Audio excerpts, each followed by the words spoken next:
us a place where death never again can separate. We hold on to. We believe.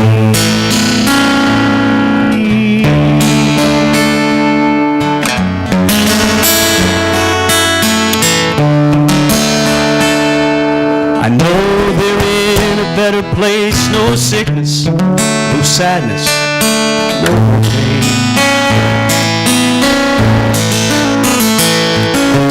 But I wouldn't give just for one more day and feel the touch again. It just takes time to find peace inside. But I'm alright, 'cause in a little while there will be no more goodbye. We believe life is not the end, that we all will be together once again. We hold on to,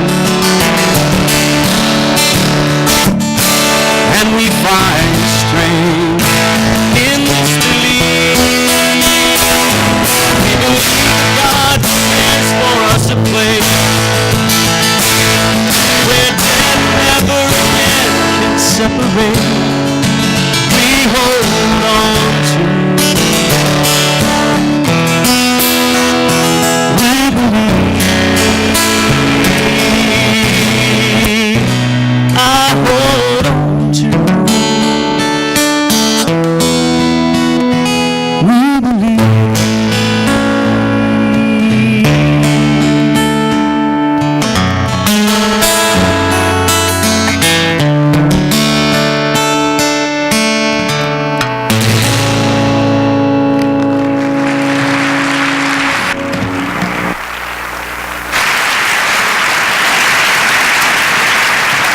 Thank you, Ken.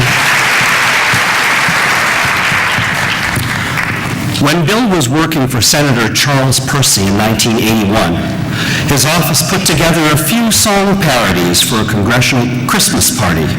This was the birth of the Capitol Steps. Please welcome Elena Newport, Bill's partner and co-founder of the Capitol Steps.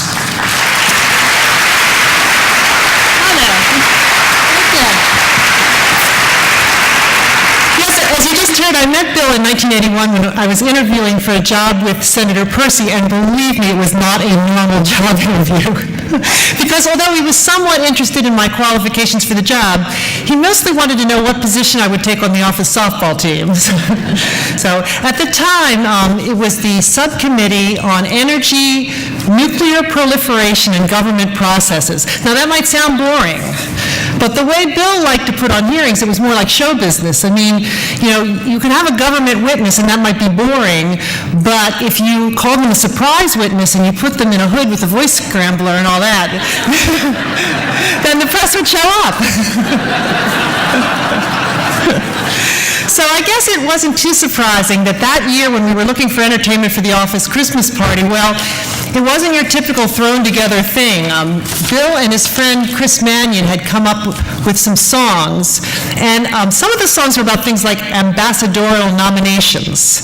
Now, this was before The Daily Show, and not too many people were doing songs about ambassadorial nominations, but Bill was. And he found out I played the piano, and that a couple of people on the subcommittee sang, and that Jim Adala, who's also here, was willing. He was a very technical person. He was willing to work the tech side of things, even though we didn't have any microphones at the time.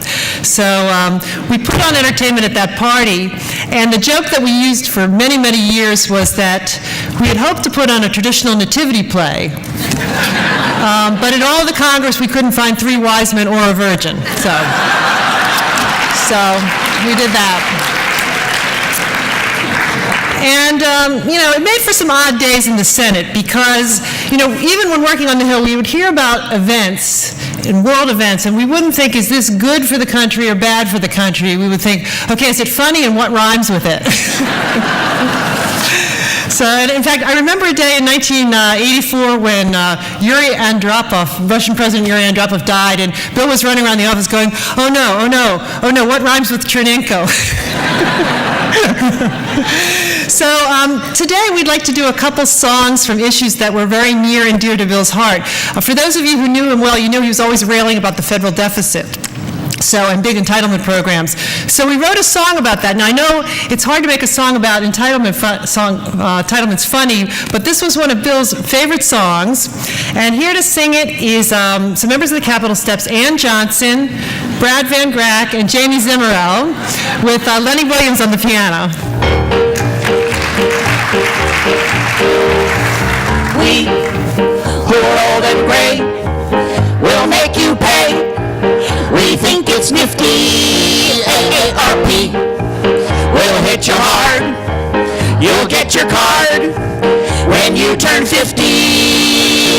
Tax our children well to pay for swell old age adventures. It's you we're living off so we can golf and buy our dentures.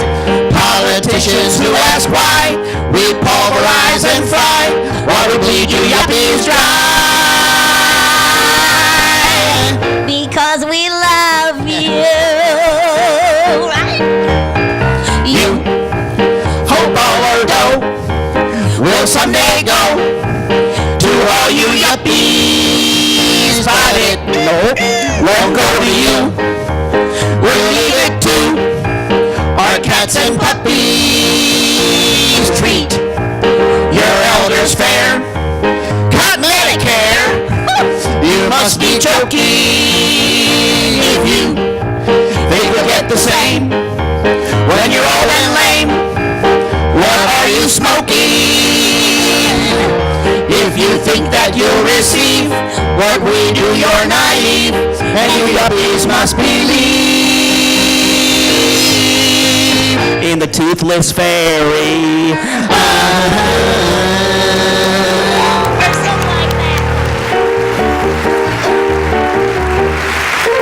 Or something like that.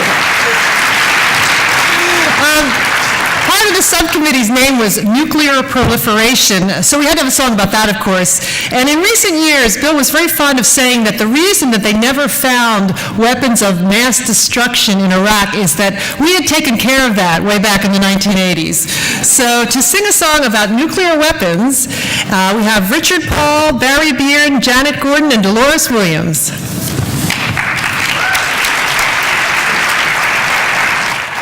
I represent the people of Pakistan. And I represent the people of India, and we are very, very upset that the United States is snuggling up to our arch enemy Pakistan. And we are very upset that the U.S. seems to prefer India to us. So we are both very upset, and we are taking drastic action. That's right. We have just closed every 7-Eleven in your country. And the Motel 6s are next. Bang, bang, India did a bang, bang. And Pakistan did too. You? Bang, bang, Pakistan did bang, bang. Pretty, pretty bang, bang, we showed you. Just an itty-bitty bang, bang. India has more bang, bang than you. East, west, everybody test intercontinental skill. Then comes Pakistan, bang, bang. Iran and Kim Jong-il.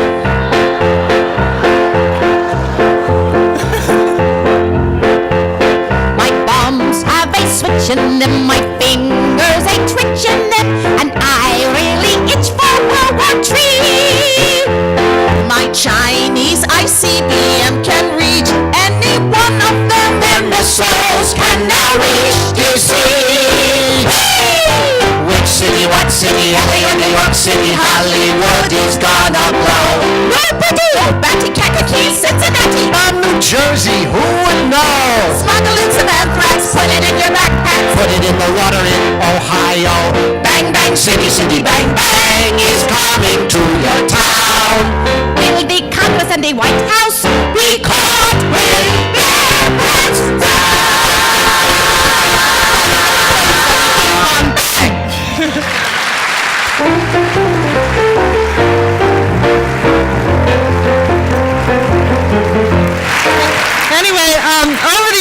Capitol Steps have performed more than 500 different song parodies, but by far Bill's favorite was not a song, but it was a skit. It was called Lurdy Dies, and it was based on an old, you know it. It was based on an old vaudeville routine where the performer uses spoonerisms to reverse the letters. For example, the American way of life becomes the American lay of life. And Bill used to, back in 1987, Bill suggested that we do this to tell political stories, and our first one was about Harry Gart. And we've used them ever since. So we have one of the Capitol Steps performers here today, Mike Tilford. He's going to do some of the many stories covered by Lurdy Dies. And before I turn the stage over to him, I want to thank Janie and the family for inviting us today. And when you see Lurdy Dies, you realize that Bill was not the typical Harvard lawyer. He definitely took the trode less raveled. Thank you.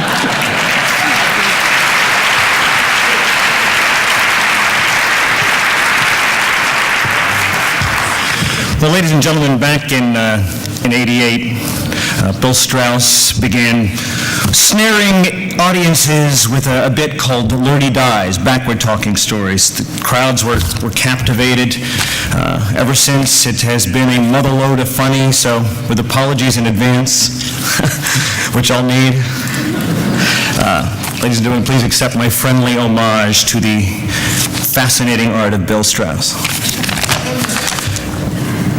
Ladies and gentlemen, Ack and Beatty Bate, our friend Strauss, began staring abused crowds with his backward-talking stories called Dirty Lies.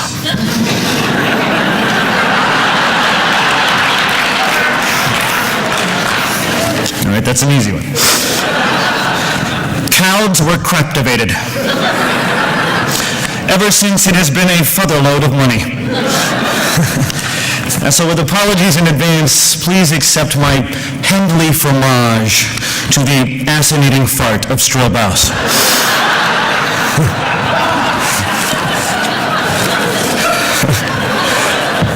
It began with Harry Gart. He snuck Ronadice aboard the bunkie business. Soon she was litting on his sap. Someone fuck a toodoo. The first of many. And from there, ladies and gentlemen, the candles just kept a-scumming. Dunway Bill would be telling a story about a clan of the North, like Swingy Jaggart or Fairy Jolwell. But the next thing you know, he'd be staking the toughing out of some shig bot from the sore of the Flennet. Like that Fomahobe, Sicran Torum.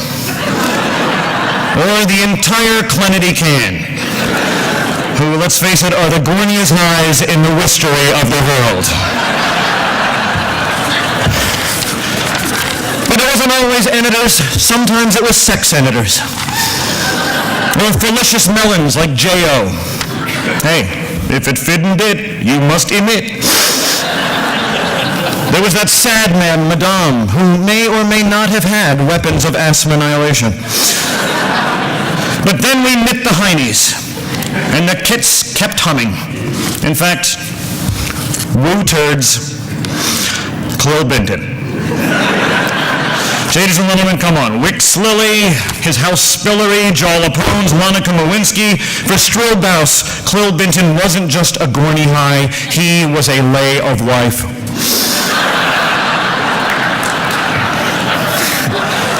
And just about everything else, apparently.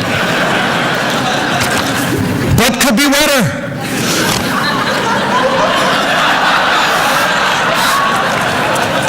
Of course, then there was our most recently elected president, Yubbledoo. I mean, his QIs and the dingle sidgets. He's a freeder of the lee world who can't flick pants on a lap of the world. I mean, no wonder Lurdy Dies has always been a surefire, well, it's a surefire hit, is all I just want to say.